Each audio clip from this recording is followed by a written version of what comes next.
Hey everybody, what is happening? Greg here with Z21 Learning, and today we're going to take a look at animating pictures inside of Premiere Pro. So there really are a number of different ways of being able to do this. I'm primarily just going to focus on kind of one method of doing that. There are actually plugins devoted solely to doing this effect. I know FX Factory has, I think they call it the Ken Burns effect, which is another plugin you could look at using. In this case, we're not going to use any plugins. We're going to work just with what Premiere Pro has to offer. So, my start window here, I'm going to go ahead and create a new project. And I'm going to save mine in my raw media folder. This is just a temporary folder that I purge on a daily basis. You by no means need to have a raw media folder. You can save it on your desktop or some other location. With the name, you can call it whatever you want. I'm just going to call this mine just pics. The rest of these settings look fine. Go press OK. And voila, the interface opens. So down here in the bottom left, I have my project window. If you're not seeing your project window, you can just go up to Window and click on Projects, and then you should see your Pix project in here, and when you click on that, it should open up this window.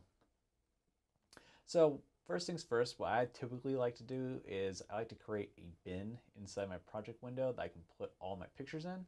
So I'm going to do that first. Create a bin, call it Pix, I'm going to double click to open it, and now I'm going to import my pictures in here by going up to File and clicking Import. I am working on a Mac, so the shortcut for me would be Command I. If you're working on a PC, you can just do Control I. And I have these pictures here in my raw media folder. I'm just going to import them all by highlighting them all. And they show up here now, and now they reside in my bin here.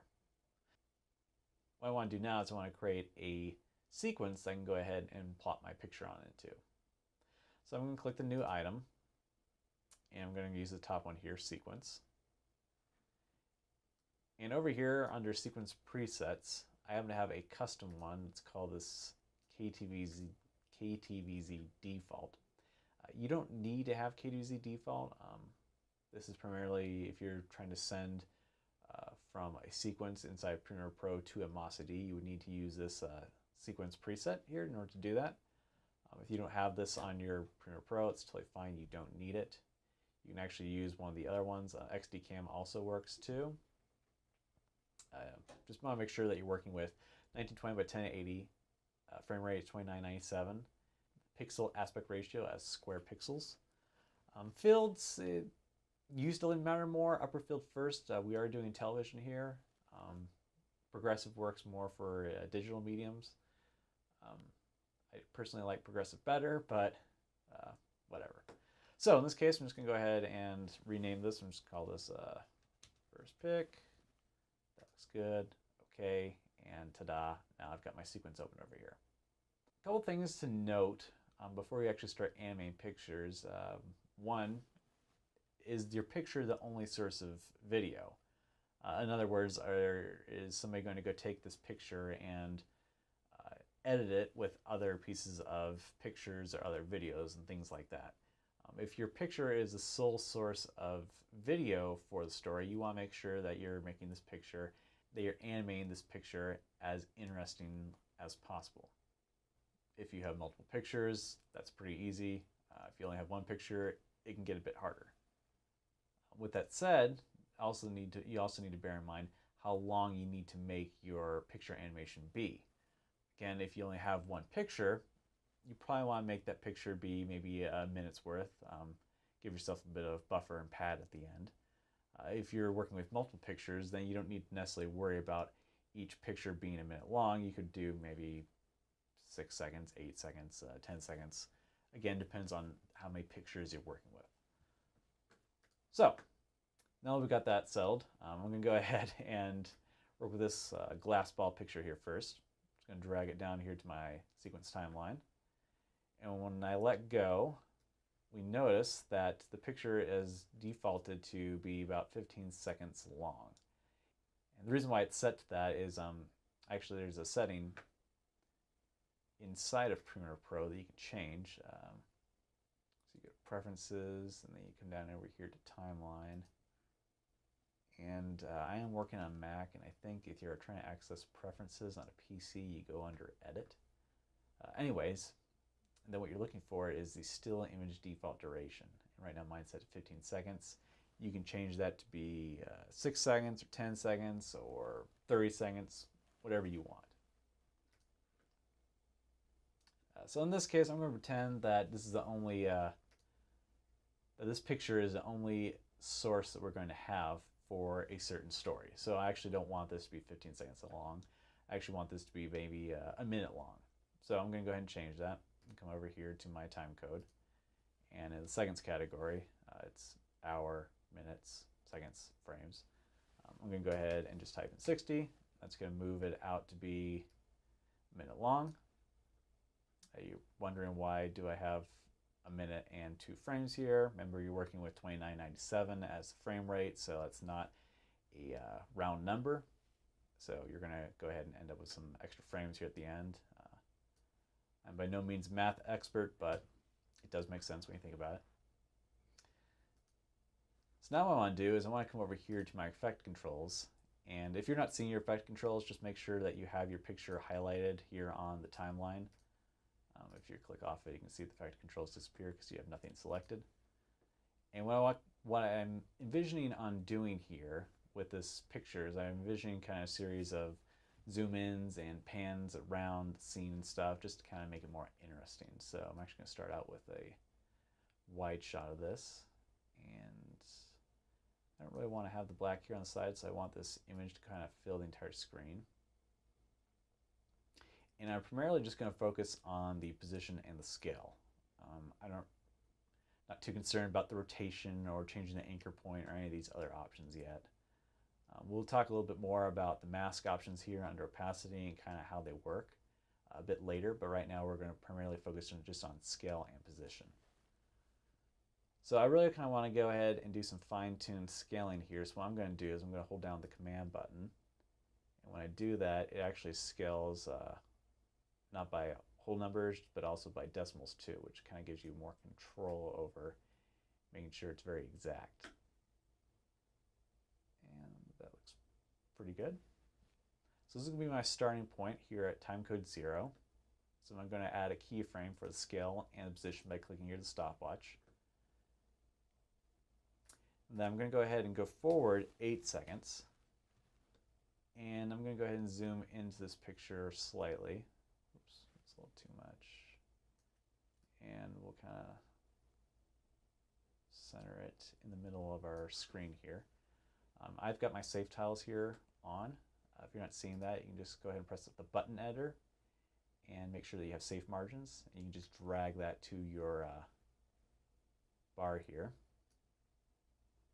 And then you can just press to turn it on. And one thing you'll notice is when I change the scale and position, it automatically add a keyframe here, which is really nice, so you don't have to worry about manually keyframing anything.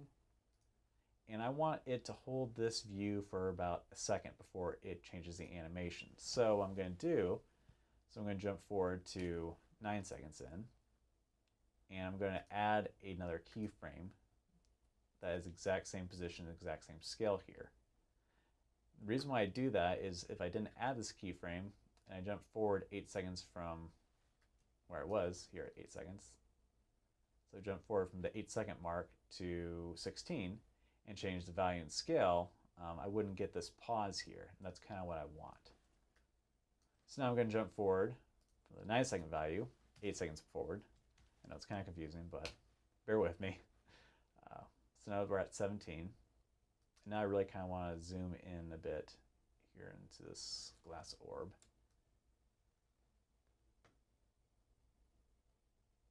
That looks pretty good. And same thing. Jump forward another second, add a keyframe.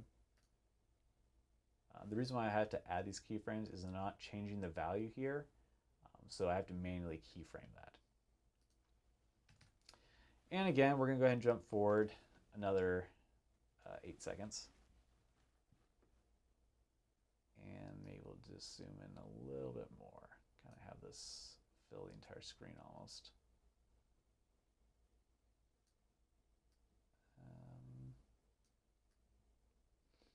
Yeah, that looks pretty good. I'll settle for that. So at this point, we're about 30 seconds in. We're just shy of 30 seconds into our animation.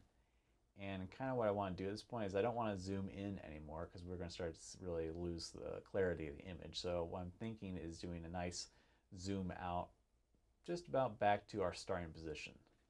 So what I'm going to do now is I'm actually going to go ahead and jump forward, not 8 seconds, but I'm going to jump forward about, so we're going to jump forward about maybe, I don't know, 28 seconds or so. And I'm just going to go ahead and copy and paste the start position and the start scale that we had at frame 0. And the way I'm going to do that is I'm just going to take my cursor and create a bounding box that highlights both of those keyframes. And then I'm going to right click on it, I'm going to press copy. And then over here, I'm just going to click and press paste. And it pastes both those keyframes over here at 55 seconds. And actually, I'm probably going to zoom in just a little bit more. Kind of have this more centered in the middle of my image. And that looks pretty good. So if I were to come back here to the beginning of my timeline and our two playlists, we could actually kind of see what we've just done. So we've created this really nice animation.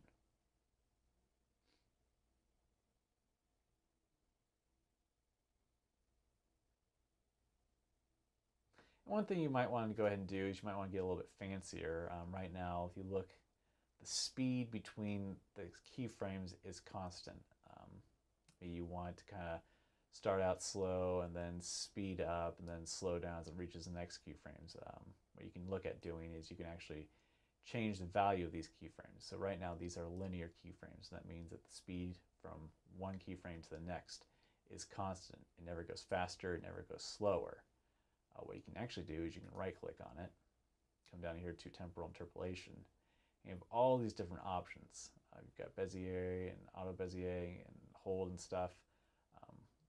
In this case, because we have multiple sets of keyframes on this one picture, I would honestly avoid using the Bezier options as well as hold. We're primarily going to focus just on ease in and ease out in this case.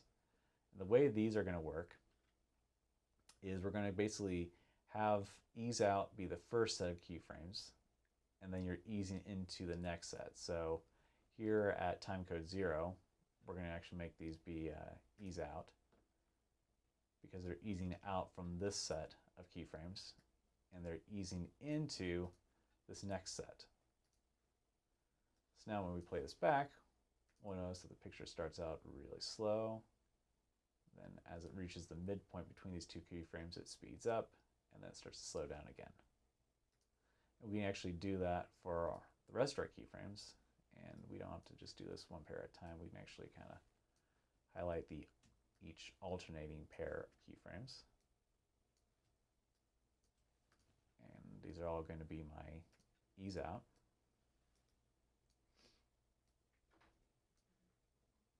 We can highlight this. And we're going to make these be the ease in. So now I've done that to all these keyframes. You'll notice that we have this really kind of nice animation now. And it's not quite as jerky as it was before, where as soon as it starts to animate from one keyframe to the next, the speed automatically starts up. Here it kind of starts out slow and then speeds up and then slows down. So again, this is just one way of doing that. Let's talk about pictures where you actually have to create a background for the picture. Sometimes, in this case, the picture filled the entire screen, which is really nice, but you may get an instance where you have a picture such as this picture of a falls here, where when I actually scale this down, you'll notice that the picture is more vertical based and doesn't actually fill the entire screen. What do you do about that? Well, one option is you can just go ahead and leave the sides here as being black. That's totally acceptable. It's kind of your own preference. I'm not necessarily a big fan of that. What I typically like to do is I like to go ahead and duplicate this picture and use the duplicate as the background, and then just animate the foreground picture. It's really simple to do that. Let me show you how. So down here in the timeline, I'm going to hold down Option on a Mac. Alt on a PC, and I'm just going to drag my picture up here. And I didn't have an extra video track up here, so Premiere Pro creates a second video track and puts my new picture up there. So I'm going to highlight my video track, my picture on the video track 1. I'm going to use this as the background. So I'm going to go ahead and scale it up. That looks pretty good. And what I want to do now is I actually want to go ahead and blur this image up. I really want the viewer's attention just to be focused here on the foreground, and this background image is just more to fill the rest of the screen. But I don't really want it to be in focus or anything like that. So I'm going to use a Gaussian blur in this case. And I'll do something like 25. And then I'm actually going to go ahead and darken this background image too by just using the brightness contrast effect. And we'll drop the contrast down to maybe my 75, and we'll do minus 50. That's too much contrast, actually. Let's try. Maybe we'll increase the blur, and it kind of is your own personal preference. I just kind of like to be a little darker and a bit blurrier, I guess. So that's looking pretty good. So now that I have my background set up, I'm going to animate my foreground now. And similar to what we did before, I'm going to set keyframes for scale and position. And then I'm just going to jump forward maybe to 7 seconds in, and I'm going to go ahead and scale this up. Actually, I'm not going to do that in this case. I lied.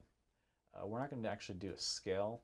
We're going to go ahead and kind of do a pan instead. So we're going to pan up from the bottom to the top. So we're going to set that as initial keyframe.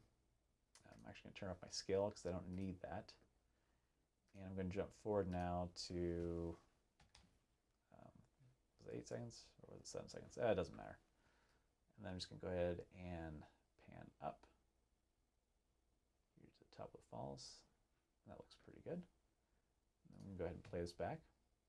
And you can actually just go ahead and use the home key to go ahead and go back to timecode 0 on your timeline. And I'm just going to play the animation by pressing the space bar.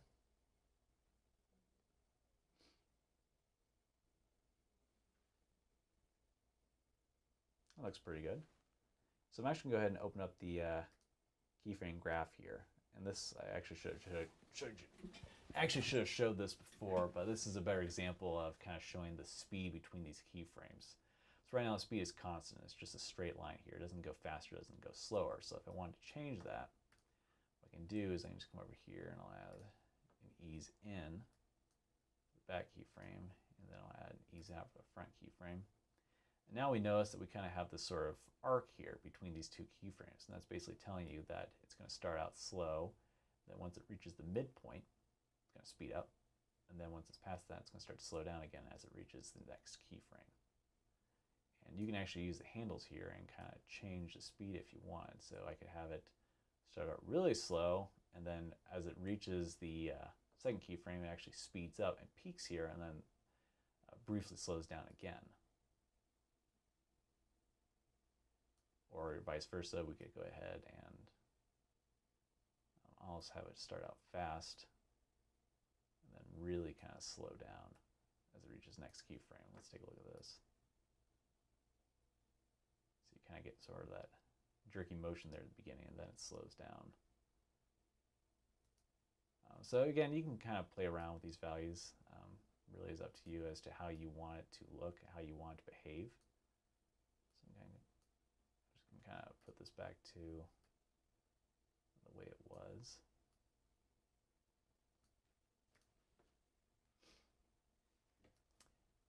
In this case, I'm going to pretend I'm using this image with other pictures, so I actually don't need all 15 seconds.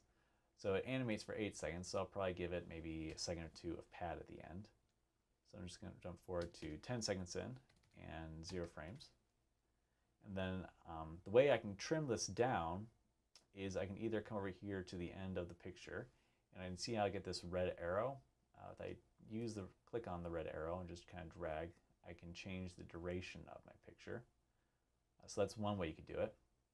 And the other way is you can go ahead and come over here to your tools panel and you can use the razor tool to kind of splice up your footage, or your pictures in this case. So I'm going to use that, and it kind of breaks this background picture into two different objects. So I'm just going to click this second part that I don't want. I'm just going to delete it. And now that I scrub on through my timeline, we see that's only 10 seconds long.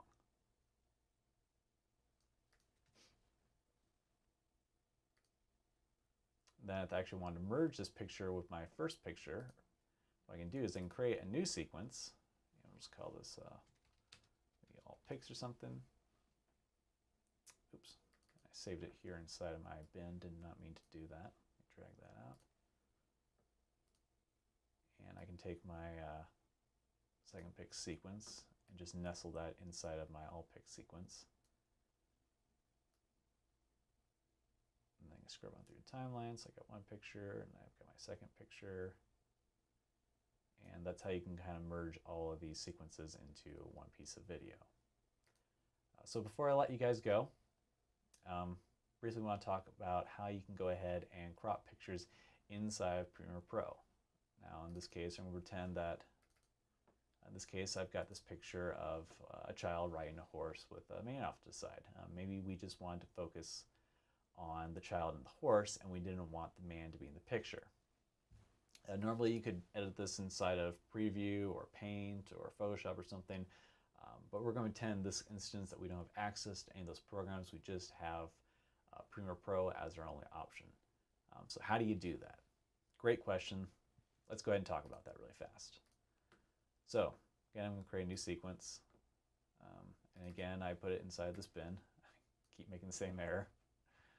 So now I'm going to go ahead and drag and drop my picture on into the sequence. And one way we can do this is we can just go ahead and draw a mask in here. So over here inside my effect controls under opacity, I have three different mask options. I have one that's the ellipse tool, a rectangle tool, or I guess they call it a 4-point polygon mask, or a pen tool. So basically the ellipse tool is going to go ahead and create an ellipse mask on your picture. 4-point polygon is going to create more of a rectangle on your image. And then the pen tool allows you to actually go ahead and create your own custom mask shape just by kind of clicking and dragging here. Then you can actually change kind of the angle of the mask and stuff using these sort of guides here. So in this case, I'm just going to undo that. I'm just going to work with the 4-point polygon. And what I'm going to do in this case is I'm just going to go ahead and kind of drag this edge up here to the top. And I'm just holding down Shift, and by doing that, it's going to lock the Y value, the horizontal value here, so that I'm not dragging that. So that's going to be a straight line.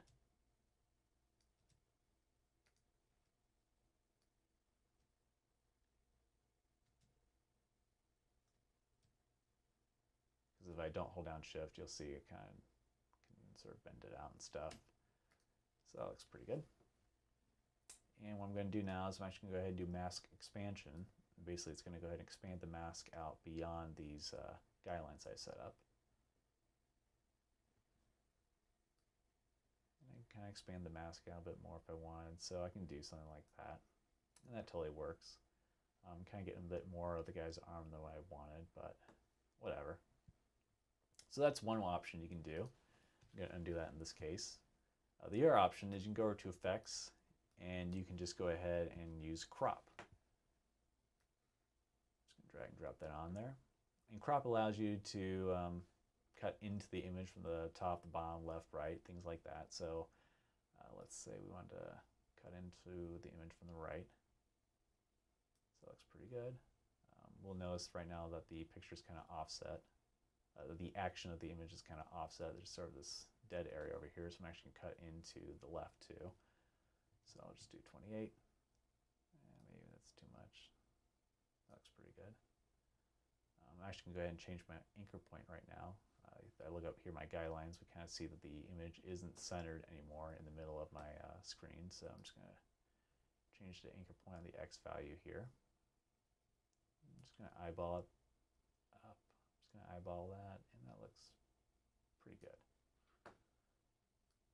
Again, I can also go ahead and use this to go ahead and create a background image. So I can create two background images, and I'm going to go ahead and put one over here, and I'm going to put another one over here. And just go over here to my second pix, and I'm going to highlight both the Gaussian blur and the brightness and contrast values. I'm going to copy those, and I'm just going to paste those onto my background images here. Kind of saves me the work of doing that. And then I can go ahead and animate this foreground image. So it'll start like there, and then it will jump forward, I don't know, 6 seconds. Kind of zoom it on in, then maybe position it down the Y value. And then maybe what I'll do in this case is let's just add an ease in. I won't worry about an ease out. And just like that, we've created a really very simple, nice animation here. So that's kind of a brief overview of animating pictures inside of Premiere Pro. If you guys have any questions, feel free to comment below or shoot me an email. As I said earlier at the beginning of this tutorial, there's plenty of different ways of doing this. These are kind of just sort of the simple ways that, these are just kind of sort of the simple ways of being able to do it. If you guys have any questions, feel free to comment below, shoot me an email, let me know what your thoughts are. If you have a better way of doing it, also let me know. I'm always open as to newer and simpler ways of being able to do things. As always, thanks again for watching. Until next time, take it easy.